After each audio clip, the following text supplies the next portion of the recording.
Alors les services, c'est donc, comme je l'ai dit précédemment, c'est de l'information aux artistes individuellement sur rendez-vous et puis par d'autres moyens que l'on a, mais par rendez-vous, ça c'est important, sur leurs droits et leurs devoirs, puisque l'un ne va jamais sans l'autre, c'est important de le rappeler. Des fois, certains artistes oublient que l'un ne va pas sans l'autre. Sur leur situation fiscale, situation sociale d'abord, et tout découle après, situation fiscale en découle aussi. Et la situation juridique, c'est plutôt un rapport aux droits d'auteur, aux droits de préservation de l'œuvre, au rapport aux exposants, à la galerie, aux lieux, voilà, les bonnes ententes entre les deux parties. Et donc ça, c'est un autre dossier, mais ça en fait partie. Donc l'information aux artistes, l'information sur les artistes. Sur les artistes, ça veut dire que, bon, dans le centre de documentation, sur les artistes, il y a un annuaire. L'annuaire, non, il ne sort pas chaque année, il sort tous les 2-3 ans à peu près. Mais ce n'est pas l'annuaire des artistes Rhône-Alpes.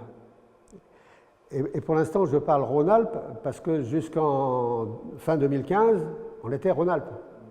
Et depuis début 2016, on s'est élargi. La MAPRE a pris un A supplémentaire et fait un travail Auvergne-Rhône-Alpes. Et on en est très heureux. Hein. Et c'est plus compliqué parce que, d'autant plus qu'on n'a pas plus d'argent, on en a peut-être moins, pas peut-être, on en a moins, donc c'est compliqué. Paradoxalement, on aurait pu penser qu'on pouvait peut-être avoir un peu plus d'argent pour pouvoir développer ce service au niveau d'une nouvelle région, et qui en font plus qu'une aujourd'hui, mais ça n'a pas été le cas. Mais demain, certainement, je suis certain.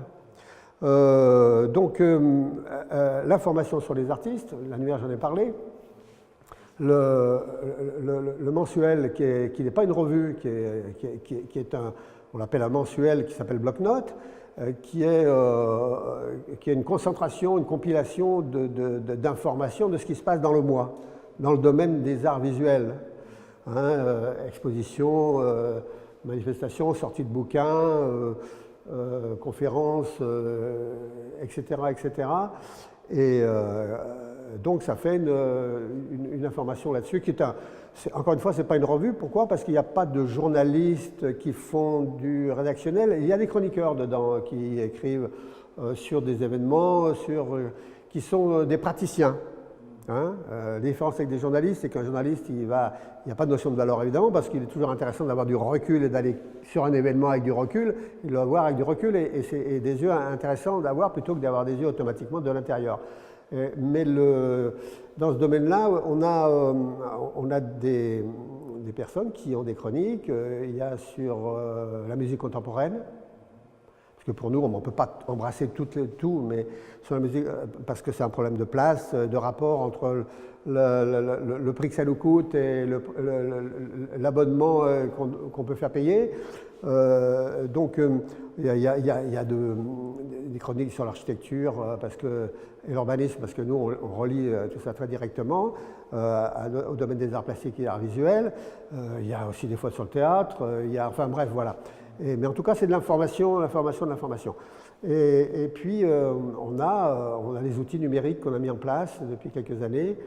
Alors ça, ce sont des outils qui sont planétaires, si on peut dire, parce qu'ils n'ont d'intérêt que dans le cadre d'un fonctionnement européen et international. Il y en a un qui s'appelle BNN, Bloc-Notes numérique, qui offre en permanence entre 350 et 500 offres à artistes tout autour de la planète, hein, où par cet outil-là, on met en direct l'artiste et le porteur de projet, en quelque sorte, de façon à ce qu'il n'y ait pas de filtre intermédiaire, qui est simplement des rapports entre eux.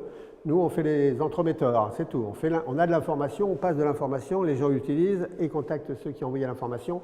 Et ça, c'est un truc magique pour ceux qui savent bien l'utiliser. Pour ceux qui savent bien l'utiliser. Il faut qu'un artiste sache où il se situe au niveau professionnel, où il se situe au niveau expression, dans quel domaine il se situe. Il ne faut pas qu'il se trompe de casting. Et ça, il y a des gens qui, des fois, qui se trompent, donc ils l'utilisent mal. Mais ceux qui l'utilisent bien, j'en connais qui sont toujours à montrer leur œuvre de l'autre côté de la planète, comme derrière dans la rue derrière d'ailleurs, parce que voilà, ça c'est un bel outil. Il y a un outil qui est extrêmement intéressant aussi.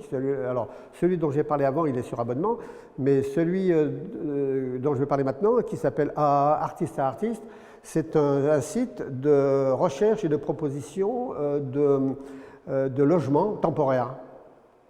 Tu veux aller à Berlin, tu dis il faut que je passe une semaine à Berlin, il faut que je trouve, ou tu veux aller à Paris, et tu es là, et tu lances un truc là-dessus, et les gens te répondent, ils te disent moi je vous propose une chambre, je vous propose un appartement. C'est un outil magique. Les gens qui savent bien l'utiliser. Oui, c'est sur Internet, c'est entrée gratuite, hein, c'est gratuit. Ça se gère tout ça, et les gens qui sont là, que vous avez vu là, c'est des gens qui sont payés pour ça.